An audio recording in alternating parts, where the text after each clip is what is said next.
Dear Diary, if a song could raise an army. You can find this missive in both written and podcast forms on Patreon, on Substack, and at davidrovics.com/thisweek. Damian Stone shared this wonderful music video he made, derived from me, Kamala, and Layla singing If a Song Could Raise an Army at an event in Dorchester, England. I introduced the song, which was the first one in a short set we were doing, talking about how I had just been flailing around for months, waking up every day, trying to figure out what I might possibly do today that could somehow bring an end to this genocide. My thinking generally is people need to know what's going on first, if there's hope for them to act. Over the past few months, I've written and recorded a lot of songs that I'd hope would win over hearts and minds of people who hear them, and, along with lots of other people very involved with this process, done what I could to disseminate them. On the days I don't have a particular project that is somehow related to bringing attention to what's happening in Gaza, I don't really know what to do with myself. I don't normally write much about this sort of thing. Mental health, I suppose, would be the general category. But overwhelmingly, I find most of the people I know are having the same overwhelmed experience. If I were active on TikTok, I might be feeling even more like this. I hear anti-genocide posts outdo pro-genocide posts 60-1. Gotta ban that app. But just paying attention to non-Western media gives me plenty of gory, daily, deadly updates on the latest horrors. What would I do, I found myself asking myself recently, if I weren't busy raising small children? I would not burn myself alive in front of the Israeli embassy, as much as I admire Aaron Bushnell and everyone else who has brought the wars home in that incredibly powerful way.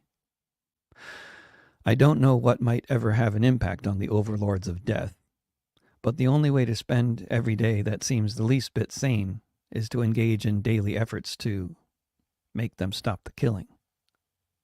I find myself fantasizing about basically just doing some version of what I used to do all the time, prior to becoming a parent, traveling from one community to the next, playing concerts and singing at protests and other events. Realistically, more than anything, that busy touring lifestyle choice may always have been about mental health, a way to cope. I mean, was I reaching more people by singing for physical audiences in different towns, compared to the numbers of people who might end up watching a well-produced music video online?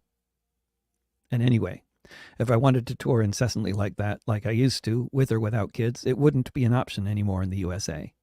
There just don't seem to be the prospects for surviving by touring like that here anymore. I'd have to move to Europe. There are lots of protests to sing at in Europe, and lots of useful things to do as part of the much better organized and sustained social movements they have happening there all the time, in comparison with what seem like our feeble outbursts over here in the heart of the beast. But then that's the thing. This is the heart of the beast, like Jose Marti said. This is the place where things most need to change, where the hearts and minds need to be one. My fantasizing then leads me to the idea of just venturing out with no plan, like so many people I've met along the way, doing things that may seem extreme, but also may stand a chance of breaking through the walls and reaching people. Things like walking across America for peace, like the Buddhist monks and nuns periodically do, or setting up a permanent encampment in front of the White House, like my friend Ellen Thomas did for so many years.